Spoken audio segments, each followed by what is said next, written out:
Seguimos en esta tertulia de viernes 10 de noviembre de 2023 con Gonzalo Pérez del Castillo, Juan Grompone, Marcia Collazo y Alejandro Aval.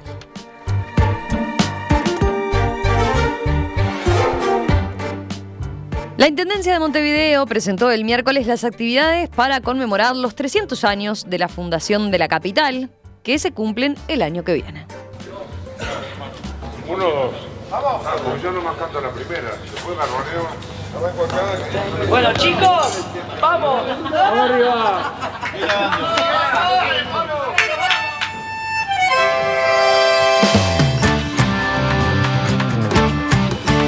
Con su voz marinera encantada, viene un viento inventor de avenidas, viene un cerro patrón de miradas, que va hundiéndose allí en la bahía.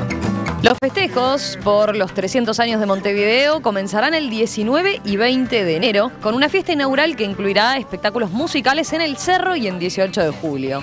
Las actividades continuarán a lo largo del año con recitales, obras de teatro itinerantes, muestras de artes plásticas, circuitos turísticos, entre otros proyectos programados. Bueno, adelantándonos a lo que son los festejos, les pregunto, a ver, en primer lugar, ¿qué destacarían de Montevideo en sus 300 años? Bueno, yo lo quiero destacar que la Banda Oriental y la Fundación de Montevideo es el resultado de la guerra entre dos imperios, ¿no? Los dos grandes imperios coloniales, Portugal y España, ¿no? Portugal había avanzado, se había fundado la colonia del Sacramento y entonces España decidió tomar medidas. Y una de esas medidas fue precisamente fundar Montevideo. Y Montevideo fue edificada según las leyes de Indias. Y quiero detenerme un momentito sobre este tema. Las leyes de Indias es la recopilación que se hizo de todas las leyes que el Imperio Español hacía sobre las colonias americanas. Es un documento fantástico. No, es un documento, no, es una colección de documentos, porque ni siquiera fue escrita, es decir, que abarca varios siglos de desarrollo, ¿no? En donde están todas las cosas que se necesitan para la administración colonial, y allí está cómo se fundan las ciudades. Ajá. Bueno, y entonces la fundación de las ciudades es una cosa que se puede verificar, cualquier montevideano puede verificarlo todos los días en Montevideo. Es decir, la diferencia que hay entre la ciudad vieja y la ciudad nueva. La ciudad vieja termina en la puerta de la Ciudadela, que está hoy puesta allí, ¿no? Y la diferencia, ¿cuál es? La diferencia es que en la ciudad vieja no hay viento. Por temporal que sea, en la ciudad vieja no hay viento. Y uno pisa la Plaza Independencia y empieza a volar.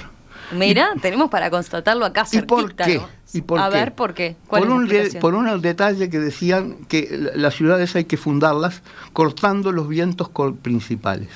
Es decir, Mira. de modo que el trazado de las calles está cortando el pampero. Entonces el pampero no entra a la ciudad vieja y en cambio barre toda la ciudad nueva. Es decir, de modo que cada vez que pasamos de la ciudad vieja a la ciudad nueva, tenemos que recordar la sabiduría de las leyes de Indias. Y es una de las cosas más fantásticas que tiene la ciudad de Montevideo. Y bueno, la ciudad de Montevideo, una de las cosas no tan fantásticas es haber destruido la Ciudadela. La Ciudadela era más o menos el fuerte que se construía en lo que es actual la mitad de la Plaza Independencia. Y que era el fuerte para defender por tierra, el ataque por tierra de allí. Es decir, que la ciudad vieja estaba sobre el mar, y luego venía el fuerte que la cerraba y protegía con sus murallas. Del mismo modo que sigue la misma estructura que de Cartagena en Colombia, ¿no? Que lo que pasa es que Cartagena es muchísimo más grande que Montevideo. Bueno, entonces yo creo que esto es una de las cosas que hay que celebrar en esos 300 años, el fabuloso diseño que tuvo la ciudad vieja con su diseño. Bueno, y luego cuando con la independencia y la civilización llegó la piqueta fatal del progreso y desaparecieron las murallas, desaparecieron todas esas cosas, cosa que yo lamento bastante. ¿Quién más? ¿Qué destacarían de Montevideo en sus 300 años? A ver. Bueno, la situación geopolítica que llevó, como la llamaríamos ahora, no en aquella época, que llevó a la fundación de Montevideo. Que un poquitito más estrictamente, no solo Zavala se instaló acá, o hizo instalar acá, los inicios de Montevideo en el 24, sino que lo que primero que hizo fue sacar a los brasileros que se habían empezado a fortificar en el 23 en este lugar. Es decir, no solo colonias, sino que ya se estaban extendiendo ahí. Pero todo esto habría que, bueno, plantearlo en un panorama geopolítico, como lo llamamos ahora, mucho más amplio y, bueno, de alguna manera siguiendo el trazo que marcaba Juan, ¿verdad? De qué era lo que pasaba en ese momento en el mundo y en particular en lo que ahora llamamos América Hispánica o América Latina. Ahora bien, ¿qué destacaría yo de Montevideo? Bueno, yo destacaría básicamente dos cosas.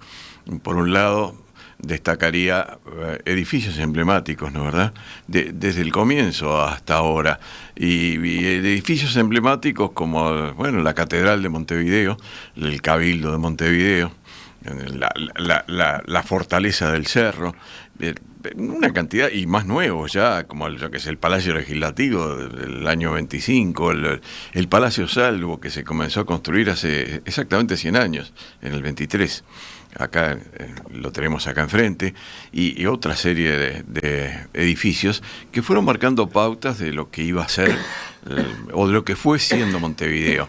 Y paralelamente a eso, ir demostrando cómo fue que se formó la población de Montevideo, porque nosotros somos el fruto de la inmigración, ¿no? Siempre bromamos de acá entre nosotros de que el único indio que hay acá en la vuelta soy yo, porque tengo una tatarabuela india, pero bueno, si empiezo a sacar cálculos, lo de indio que tengo es muy poco, y los demás creo que ninguno tiene nada, y es natural, porque somos todos descendientes de inmigrantes, ¿no verdad? Entonces es bueno insistir en cómo es que se fue formando toda esa masa que hoy integra Montevideo, y cómo se formaron los barrios, y acá me acuerdo de lo que hablábamos la semana pasada sobre Piria, por decir alguien muy emblemático en ese sentido. Marcia trató el tema, y bueno, se podría tratar incluso muchísimo más, porque lo de Marcia no se dirigía específicamente a la creación de los barrios, pero los barrios de Montevideo, la personalidad de cada uno de ellos, porque cada uno tenía su personalidad. Cuando hablamos del barrio sur, hablamos de alguna manera de los afrodescendientes. Cuando hablamos de Reus al norte, hablamos de alguna manera de la población, sobre todo de carácter hebreo. Digo, nada más que como dos ejemplos, ¿no verdad? Destacaría todos esos edificios, me dedicaría a destacar los barrios, cada uno de los barrios, de los barrios más paquetes y los barrios más normales, de donde normalmente todos nosotros provenimos, ¿no verdad? Y cuál es la situación actual. Y por supuesto, naturalmente que tendría que destacar cuestiones como las que se están proponiendo, pero ya en un plano más cultural, directamente vinculado a las artes escénicas o a la cultura musical. Pero ahí ya te estás metiendo en el segundo... Me estoy metiendo en el segundo tema, sí. Está bien. Pero yo destacaría el Palacio Esteves, acá enfrente, y de cada uno de esos tenemos un año entero para hacer pequeños recuerdos de cada uno de estos lugares. La gente no conoce la historia del Palacio Esteves, este edificio que tenemos acá enfrente, y es buenísima, se conecta con una cantidad de cosas. La gente no sabe la historia del Palacio Salvo, que está acá también enfrente. La gente no conoce ni siquiera la historia de la catedral, de lo que fue precedido y de cómo se fue formando la catedral, que quizás es el edificio más emblemático de la época española que nos va quedando. El Palacio Legislativo, hay que decirle a la gente, mire que ahora cumple 100 años, en el 25 tenemos 100 años del Palacio Legislativo, y cómo se hizo ese enorme edificio tan singular que nos distingue muchísimo de casi todos los países de América, que no tienen edificios similares al nuestro ni en espacios como ese. Bueno, yo, por supuesto que me dedicaría a destacar, no digo que uno por semana, pero quizás sí, un edificio de Montevideo por semana y un barrio de Montevideo por semana. Marcia, Gonzalo. ¿Vas, Marcia, o voy yo? Bueno, a ver, yo empezaría por los orígenes. Empezaría por la fundación de Montevideo, porque lo que estamos celebrando es justamente la aparición en el orbe, la existencia real de un poblado, primero un fuerte, después un poblado. Empezaría por los orígenes, que suelen ser además los más olvidados, ¿eh? Después, por supuesto, a lo largo de todo el año o de todos los años, porque no olvidemos que el proceso fundacional de Montevideo Montevideo es una de las ciudades más caóticas en cuanto a la documentación fidedigna sobre su fundación. Hay muchísimo, pero está muy disperso. En cuanto, digamos, no hay un acta propiamente de fundación. Lo que hay es un proceso acompañado de numerosísimos documentos, que no es del caso ponerme a relatar acá, porque son por lo menos 10 instancias documentales, para que se hagan una idea. Entonces, 1724 a 1730 podemos situar el proceso fundacional de Montevideo.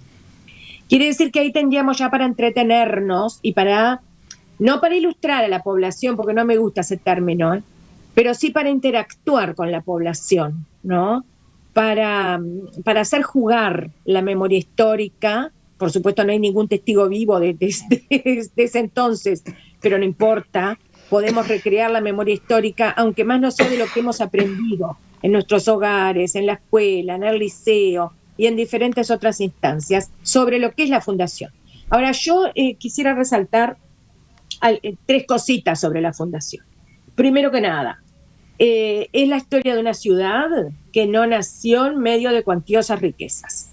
Es la historia de una ciudad que si apareció no fue porque hubiera ni oro, ni plata, ni trabajo indígena cuantioso, y porque no, digamos, formado para eso. Acá no lo había. No había, es decir, ni el sudor ni la sangre, digamos así, de huestes de indígenas ya acostumbrados a servir a, por ejemplo, un emperador, en el caso de los aztecas o de los incas. Eso no lo había entre nosotros, ¿no? Tampoco había posibilidades de hacer o de continuar con plantaciones. Todo eso dejémoslo de lado. Lo que había sí era 2 cosas. Una, la ganadería, que no era despreciable, porque desde antes de que se fundara Montevideo ya existían incursiones, las famosas vaquerías, que llegaban a durar entre 2 y 3 meses. Eran partidas, verdaderos campamentos volantes, ¿no? Que se establecían 2 y 3 meses en determinados lugares, cuereaban, faenaban, sobre todo se llevaban los cueros, despreciaban la carne. No era tan importante la industria saladeril como lo era el cuero. Y bueno, y esas vaquerías están desde mucho antes de la fundación de Montevideo. Por lo tanto, Montevideo es una ciudad que nace tardíamente. Nace, digamos, en 1724. De ahí hasta 1730. Pero precede al nacimiento del virreinato del Río de la Plata. Es decir, era considerada tierra sin ningún provecho esta en la que se levanta Montevideo, al punto de que no teníamos un virreinato. Existía, para que se hagan una idea, el virreinato de la Nueva España, que tenía sede en México. ¿Desde cuándo? Desde 1521. ¿Está? Para que se hagan una idea. ¿Cuándo se funda el Virreinato del Río de la Plata? 1776. Mismo año que muere una de las abuelas de José Artigas. Mismo año que Artigas tenía 12 años de edad. Esas cosas está bueno recordarlas, con edades de seres humanos, ¿no?, reales. ¿Cuándo nace el Virreinato del Perú, por ejemplo, el otro grande? 1542, comparen con 1776. Entonces, todo esto tiene mucho que ver con lo que fue la fundación de Montevideo. Y, por lo tanto, de nuevo, fundación tardía en una tierra sin ningún provecho que no tenía virreinato. Ganadería como gran estímulo. Y, por supuesto, la rivalidad entre España y Portugal. Pero quiero señalar una fecha. Hoy es 17 de noviembre, ¿no? Bien. El 21 de noviembre, pero de 1723, fondeó en la bahía de Montevideo un navío portugués enviado a esa zona por el mismísimo rey de Portugal, con la misión de fortificar para su majestad de Portugal. Ahí fue donde empezó a explotar la cosa, porque ya Zabala tenía órdenes desde hacía rato del rey Felipe V de establecer un fuerte militar en la bahía de Montevideo, porque ya estaba Colonia en poder de los portugueses. Entonces, 21 de noviembre de 1723, No se fundó Montevideo en 1723, ¿eh? Lo que pasó fue eso. Ahí estalló el polvorín. Interesante esta clase de historia que nos dio Marcia, porque con esto nos estábamos adelantando, pero está bueno saber qué estaba pasando en esta fecha, 300 años atrás. Nos estamos adelantando porque dijimos es el año que viene, el festejo como tal, ¿no? Gonzalo, te escucho a vos. No sé si vas por el lado de qué destacarías entonces de Montevideo en sus 300 años o tenés alguna idea de cómo celebrarlo. No, estábamos hablando de qué destacaría de Montevideo en esta Sí, pero primera viste parte. que ya Alejandro lo unió a ambas cosas. Ya, sí, estos contertulios son inmanejables, son inmanejables. Yo me rindo. No, está bien. No, dos cosas. Primero, yo no voy a hacer referencias históricas, ya hemos tenido. Yo creo que Montevideo lo que tiene de realmente singular y maravilloso es la Rambla. Es lo que queda. Hay oyentes Porque que me marcan parece eso, que dicen. Sí, yo he vivido en muchos países que no tienen costa al mar. Y les puedo asegurar que yo, a donde vaya en Montevideo, voy por la Rambla, porque es un viaje totalmente distinto. Y me he pasado años en el tráfico en ciudades que no tienen. Y te sentís encerrado en Montevideo, no, tenés esa cosa de libertad maravillosa que es la Rambla. Ahora, con respecto al resto, yo estoy de acuerdo, empezando por Juan, es decir, yo creo que la ciudad vieja no queda nada. Comparás con Cartagena o con La Habana o con Panamá, que preservaron su ciudad antigua. Bueno, Gonzalo, perdóname que te interrumpa, pero tenés algunas cosas en la Ciudad Vieja todavía. Aparte de la Puerta de Ciudadela, que es casi simbólica, porque la sacaron, la pusieron, la colocaron ahí de nuevo. Tenés por lo pronto el teatro, tenés el Teatro Solís, tenés el Cabildo de Montevideo, tenés la Iglesia Catedral, tenés la misma Plaza Zabala, tenés las bóvedas en el puerto. No, y unas cuantas cosas más, por supuesto. Disculpame, Alejandro. Tenés edificios sobrevivientes a la destrucción. Eso es lo que tenés. No nada que ver ni con Cartagena, ni con La Habana, ni con Panamá, ni con Guatemala la Vieja. Nada que ver. Tenés sobrevivientes a la destrucción. Y ese proceso de destrucción empezó en la Ciudad Vieja y siguió. Yo pasé mi juventud en Pocitos, que era un barrio soleado y tremendamente interesante, con casas de todo tipo, destruido. Y ahora estoy en Carrasco, casi Miramar, y están destruyendo, todo donde había verde, que supuestamente lo están destruyendo, y acaban de rematar los últimos espacios verdes, van a reventar eso también. Lo único que realmente vale la pena de Montevideo, que es de una riqueza espectacular, es esa Rambla. Porque en cuanto a lo que son los barrios, los han destruido y los siguen destruyendo. No es que pararon, que se dieron cuenta, no, siguen. Ahora van a terminar con Carrasco, ya es Barrio Jardín, lo van a terminar, lo van a llenar de edificios, hacer plata, cobrar todo tipo de cosas, olvidarse de que no tienen ni pluviales, ni saneamiento, ni nada, siguen haciendo plata y destrozando la ciudad. Así que yo me quedo con, si hay que festejar algo en Montevideo, es esa Rambla maravillosa que te permite incluso ir a la radio por la mañana de buen humor y mirando el panorama y el mar y el sol. Creo que y el resto es destrucción. Creo que yo quería agregar algo sobre cómo celebrar los 300 años que me quedó. Dale. Bueno, estoy de acuerdo en que se destruyeron no solo la ciudadela se destruyó más tardíamente, ¿no? Porque como albergó ahí, se destruyó igual, pero quiero decir, albergó ahí el mercado viejo. Para que los oyentes hagan una idea, la ciudadela iba hasta la mitad de Plaza Independencia, más o menos, un poquito más de la mitad.